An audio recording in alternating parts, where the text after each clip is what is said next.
Wow! Kim Chiu, namamayagpag ang serye at karera. How about her love life?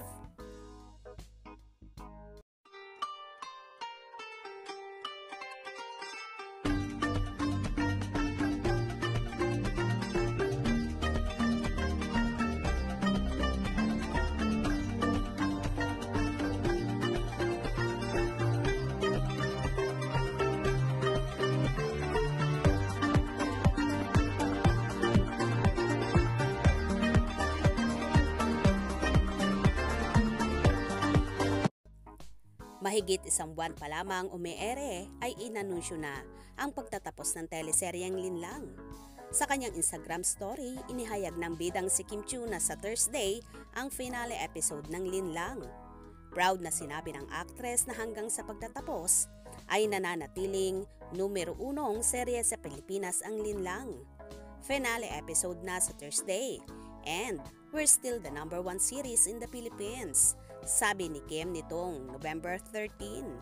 Umere ang first episode nito noong October 5, 2023. Maliban kay Kim, bida rin sa serye sina Paulo Avellino, J.M. De Guzman at Maricel Soriano.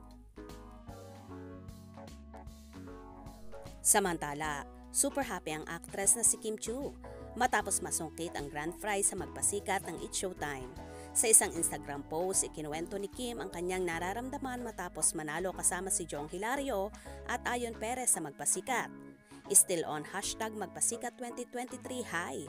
Thank you at It's Showtime na family for always giving me a memorable year with each and everyone. Yung magpasikat lagi ang icing on top yearly. Nandun ang kaba, excitement, doubts, worries, and many more, all in the spirit of love and fun. 3 years pa lang ako and pang-apat na magpasikat na ang na-experience ko. Got 3 wins of 4. Grabe, ibang saya.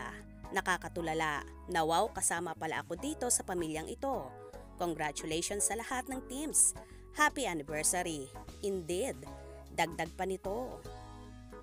Pinuri na rin ni Kim si Jong dahil sa pagiging leader nito. Sa Team JKI, maraming salamat sa inyo, Kois. At Jong Hilario, bilib ako sa leadership mo. Minsan namamangha ako kung gaano kakakalma pagdating sa amin. Lahat, na-bind mo kami. Lahat sa'yo kami kumukuha ng lakas. Salamat din sa pag-alalay sa akin sa mga stunts na kinakabahan ako. Tinututukan mo ako. Salamat, Kois. Iba ka, Lodi. Hangang-hanga naman si Kim sa ipinakitang talento ni Ayon.